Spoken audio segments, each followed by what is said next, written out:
नमस्कार दोस्तों, स्वागत है आपका श्री सुंदरम अकेडमी के ऑनलाइन क्लासेस पे। हम लोग उच्च शिक्षा से संबंधित मुद्दे कर रहे हैं और अभी तक हमने राधा कृष्ण आयोग के बारे में पढ़ा था। आज की क्लास में मैं आप लोग को यूजीसी के बारे में सारी चीज़ें बताऊंगा, ठीक है। तो सबसे पहले देख लेते हैं कि यूजीसी के बारे में हमें क्या क्या पढ़ना है। तो पहला पॉइंट हम लोग को पढ़ना है संक्षिप्त परिचय क्या है। दूसरा पॉइंट हमको पढ़ना है इसके संक्षिप्त इतिहास, स्थापना का और नए स्वरूप में आने तक का, ठीक है ना। इसकी संरचना, इसके प्रभाग, उद्देश्य और इसके जो 3 महत्वपूर्ण कार्य या उद्देश्य हैं उनको, इसके प्रमुख और अन्य कार्यों को देखेंगे। इसके द्वारा चलाए जा रहे यूजीसी के द्वारा चलाए जा रहे प्रमुख कार्यक्रम और इसकी पहल का अध्ययन करेंगे और पुनर्गठन की जो एक सिफारिश हुई थी उसको भी देखेंगे, ठीक है। इसके साथ आपका ये यूजीसी का सेक्शन पूरा हो जाएगा, ठीक है। तो आइए शुरू करते हैं हम लोग सबसे पहले कि यूजीसी क्या है। यूजीसी जिसका full form university grant commission, university grant commission, Hindi में लिखें तो विश्वविद्यालय अनुदान आयोग, ठीक है। विश्वविद्यालय अनुदान आयोग वर्तमान में एक स्वायत्त संस्था है, स्वायत्त संस्था है। स्वायत्त के साथ साथ सांविधिक संस्था है, सांविधिक संस्था है। स्वायत्त का मतलब सरकार का हस्तक्षेप नहीं है और सांविधिक का मतलब एक कानूनी प्रकार की एक संस्था है, ठीक है। जिसका जो काम है, मुख्य काम, यदि मुख्यालय की हम लोग बात नहीं कर लें तो दिल्ली में इसका, नई दिल्ली में मुख्यालय है और 6 इसके क्षेत्रीय कार्यालय हैं। दिल्ली में मुख्यालय और 6 क्षेत्रीय कार्यालय के माध्यम से कार्य करती है। जो 6 क्षेत्रीय कार्यालय हैं वो एक पुणे में है, एक भोपाल में है, एक आपका है कोलकाता में है, एक हैदराबाद में है, ठीक है, 4 एक गुवाहाटी में है असम और एक कर्नाटक बेंगलुरु में है, ठीक है। ये इसके 6 क्षेत्रीय कार्यालय हैं, ठीक। यूजीसी जो पहली बात आप ये बताएंगे कि यूनिवर्सिटी ग्रांट कमीशन है ना, विश्वविद्यालय अनुदान आयोग एक स्वायत्त सांविधिक संस्था है जिसका मुख्यालय दिल्ली में है और ये 6 क्षेत्रीय कार्यालयों के माध्यम से कार्य करती है। इसके बाद आप ये बात करेंगे कि यूजीसी विश्वविद्यालयों, महाविद्यालयों को एक रूपता प्रदान करने, उनका मानक निर्धारण करने और उनको वित्तीय सहायता उपलब्ध कराने जैसे महत्वपूर्ण कार्य करने वाली संस्था है। कार्यों से ये ज़्यादा स्पष्ट हो जाएगा। तो कार्यों तक पहुंचने के लिए हम लोग सबसे पहले देख लेते हैं कि जो यूनिवर्सिटी ग्रांट कमीशन है वो कौन कौन से इसकी सॉरी पहले ये देख लेते हैं कि इसकी स्थापना कब हुई और यह स्थापना के बाद इसमें क्या क्या परिवर्तन आए हैं, ठीक है। तो इसकी स्थापना और परिचय में, परिचय के बाद इसकी स्थापना और संक्षिप्त इतिहास में हम लोग देखते हैं कि स्थापना की जो पृष्ठभूमि बनी वो 1944 के सर्जेंट कमीशन के आधार पर बनी। सर्जेंट कमीशन के सिफारिशों के आधार पर इसकी पृष्ठभूमि बनी, ठीक है। लेकिन इसकी जो स्थापना हुई है, वास्तव में जो स्थापना के जो बहुत सारे जो सूत्र हैं वो आए हैं 1948 के राधा कृष्णन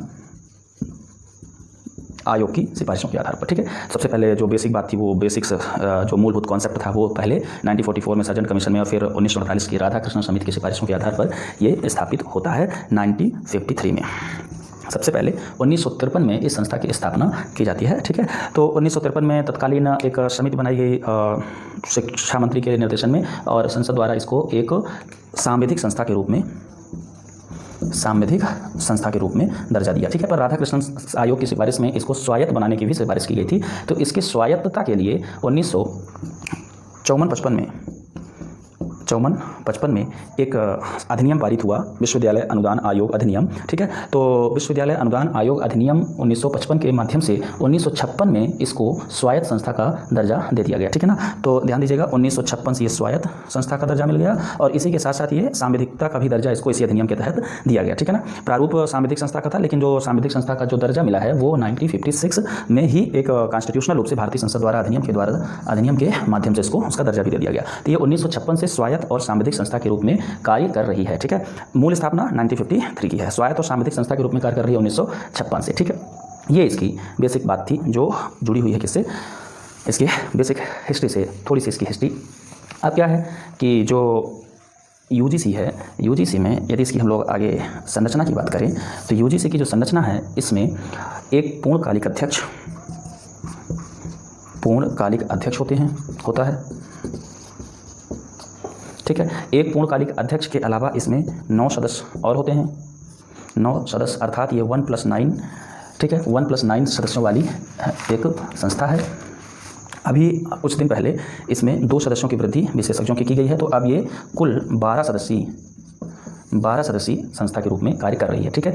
इसमें से 3 विश्वविद्यालय के कुलपति, 2 सेंट्रल गवर्नमेंट के प्रतिनिधि, केंद्र सरकार के प्रतिनिधि, और 4 प्रतिष्ठित प्रतिष्ठित शिक्षाविद मतलब शिक्षा के विद्वान शामिल होना जरूरी है, ठीक है ना।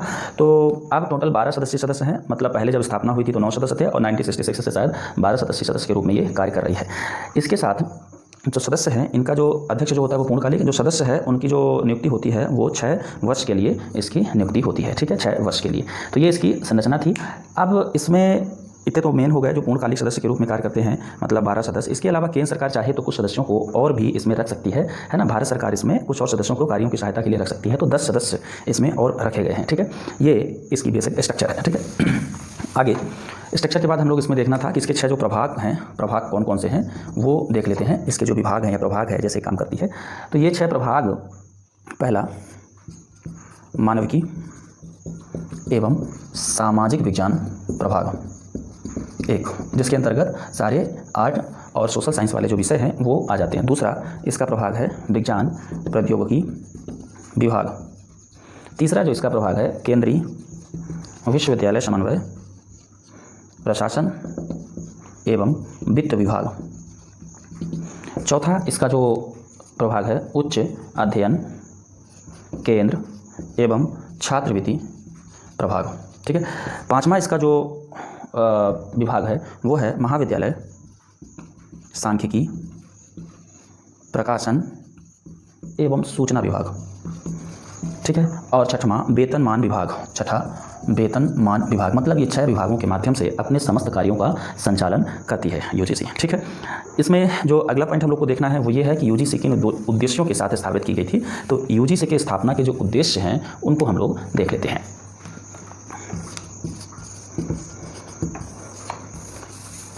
इसका एक सबसे प्रमुख उद्देश्य है कि विश्वविद्यालय और महाविद्यालयों के लिए शिक्षा का स्तर निर्धारित करना, शिक्षा का स्तर निर्धारित करना, ये इसका एक महत्वपूर्ण कार्य है।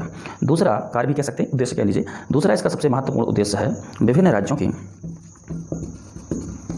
शैक्षिक संस्थाओं, मतलब उच्च शिक्षा से जो संबंधित हैं, शैक्षिक संस्थाओं के बीच समन्वय स्थापित करना, ठीक। तीसरा इसका जो उद्देश्य है वो विश्वविद्यालय के विभिन्न कार्यों के लिए वित्तीय सहायता या धनराशि स्वीकृत करना, ठीक है। इन 3 उद्देश्यों के साथ यूजीसी बेसिकली स्थापित हुई थी। आज यूजीसी के बहुत सारे कार्य हैं और उन कार्यों को हम लोग देख लेते हैं कि यूजीसी मुख्यतः कौन कौन से कार्यों का संचालन कर रही है, ठीक है। तो देखिए यूजीसी के जो प्रमुख कार्य हैं, तो सबसे पहले वो अपने उद्देश्यों के इर्द गिर्द काम करती है। इसके जो प्रमुख कार्य हैं वो देख लेते हैं। पहला, यूनिवर्सिटी शिक्षा जब बोलूँ तो इसका मतलब उच्च शिक्षा होता है। यूनिवर्सिटी शिक्षा में सुधार इसका सबसे प्रमुख कार्य है। अब ये सुधार के लिए क्या करती है? सुधार के लिए नीति बनाती है और विश्वविद्यालयों महाविद्यालयों को सिफारिश करती है, सिफारिश कि आपको ऐसा करना चाहिए। दूसरा, विश्वविद्यालय की शिक्षा के स्तर को समन्वित करना मतलब इंटीग्रेटेड करना, ठीक है ना। और विश्वविद्यालय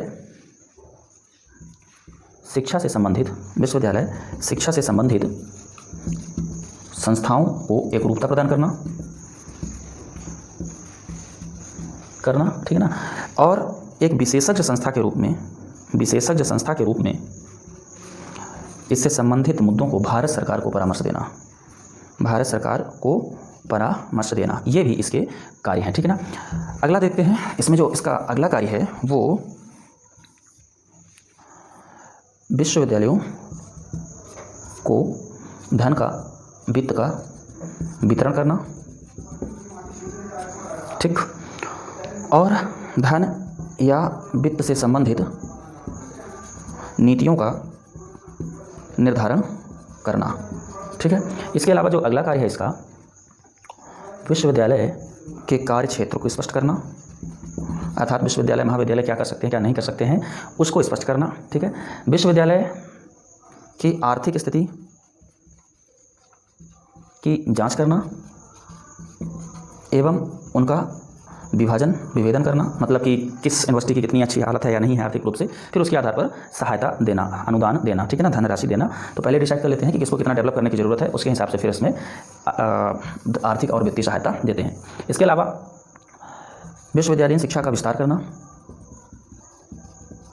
और संबंधित कार्यों को पूरा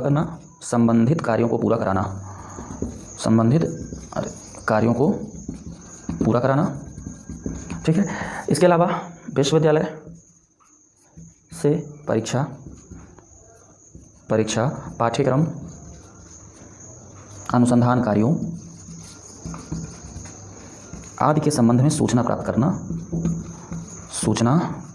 प्राप्त करना एवं मानकों का निर्धारण करना, ठीक है। ये इसके और भी काम है। इसके अलावा अंतर्राष्ट्रीय और भारत सरकार से, अंतर्राष्ट्रीय संस्था कह लेते हैं, अंतर्राष्ट्रीय संस्थाओं और भारत सरकार से संबंध स्थापित करके आवश्यक बातों को या आवश्यक सूचना को विश्वविद्यालय तक पहुंचाना, ठीक है। इसके अलावा इसका जो और कार्य है, राज्य और केंद्र के बीच उच्च शिक्षा संबंधित मुद्दों पर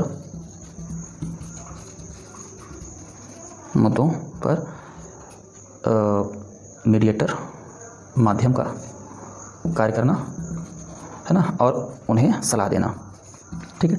ये इसके प्रमुख कार्य हैं। इसके अलावा यूनिवर्सिटी यूजीसी जो है आज कुछ अतिरिक्त या अन्य डायनेमिक कार्य भी कर रही है, अपने कार्य क्षेत्र से बाहर जाकर के भी बहुत सारे चीज़ों का या बहुत सारे कार्यों को कर रही है। वो कार्य भी देख लेते हैं। इसके अन्य कार्य में इसका पहला एक काम है जैसे विकासात्मक परियोजनाओं का संचालन, जो मानव संसाधन विकास के विकासात्मक कार्यक्रम है उनका संचालन करना, और बहुत सारी मुहिम अभियान का पहल अभी देखेंगे हम लोग, कार्यक्रम का संचालन करना भी इसकी जिम्मेदारी हो चुकी है, ठीक है। दूसरा इसका महत्वपूर्ण कार्य है शिक्षकों के वेतनमान में सुधार लाना, ठीक है। तो शिक्षकों के वेतनमान में सुधार लाना और उसके लिए सिफारिश करना, ठीक है, मतलब वित्त की व्यवस्था करना। अगला जो इसका अन्य कार्य है, विश्वविद्यालयों में अध्ययन केंद्रों की स्थापना करना, ठीक है। नेक्स्ट इसका जो कार्य है वो है छात्रावासों का निर्माण करना। अगला जो इसका कार्य है वो सेवानिवृत्त शिक्षकों को भी शिक्षण कार्य में लगाना, ठीक है। नेक्स्ट इसका अन्य कार्य है शिक्षकों का आदान प्रदान करना, विभिन्न राज्यों के बीच, विभिन्न यूनिवर्सिटी के बीच शिक्षकों का आदान प्रदान करना, और छात्रवृत्ति और फेलोशिप आदि के विषय में निर्णय लेना और उसके लिए वित्त उपलब्ध कराना, ठीक है। इस प्रकार से ये विश्वविद्यालय अनुदान आयोग के कुछ अन्य महत्वपूर्ण कार्य हैं। विश्वविद्यालय अनुदान आयोग जो तकनीकी शिक्षा, व्यावसायिक शिक्षा है ना, चिकित्सीय शिक्षा से जो संबंधित, विज्ञान से संबंधित जो विभाग हैं उनके भी लिए सिफारिश या नीतियाँ नहीं निर्धारण नहीं करता, वो तो परिषद करती है, उनके लिए भी सिफारिशें और नव प्रवर्तन वाली जो बातें होती हैं जैसे अध्ययन केंद्र की स्थापना करना है ना, या शोध केंद्र की स्थापना करना, उनके साथ मिलकर के भी ये कार्य करता है, ठीक। आगे यदि हम लोग यूजीसी के कार्यक्रम को देखें तो इसके कई बहुत इंपॉर्टेंट कार्यक्रम या बहुत अच्छे कार्यक्रम चलाए गए हैं। कुछ पहले ऐसे कार्यक्रम देख लेते हैं जो एकदम मतलब केंद्र के रूप में स्थापित किए गए हैं, जैसे प्रौढ़ शिक्षा केंद्र। तो यूजीसी के द्वारा प्रौढ़ शिक्षा केंद्र की स्थापना की गई 1997 में, ठीक। यूजीसी के द्वारा जन शिक्षा निलयम योजना लाई गई, ठीक।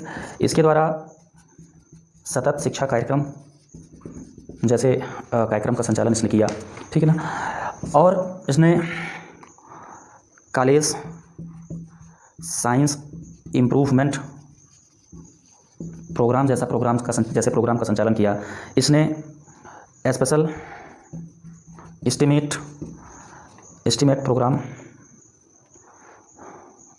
स्पेशल असिस्टेंट प्रोग्राम जैसे कार्यक्रमों का संचालन कर रहा है, ठीक है। इसके साथ college humanities and social science improvement programme जैसे प्रोग्राम, तो कई इसके बहुत अच्छे प्रोग्राम हैं, लेकिन हम लोग इनके साथ कुछ और अभी जो नई अवधारणा लाई गई हैं वो पढ़ते हैं, ज़्यादा ज़रूरी है। यूनिवर्सिटी शिक्षा के विकास के लिए इसने अभी यूजीसी की एक नई पहल है स्टेराइड, ठीक। स्टेराइड का मतलब है स्कीम फॉर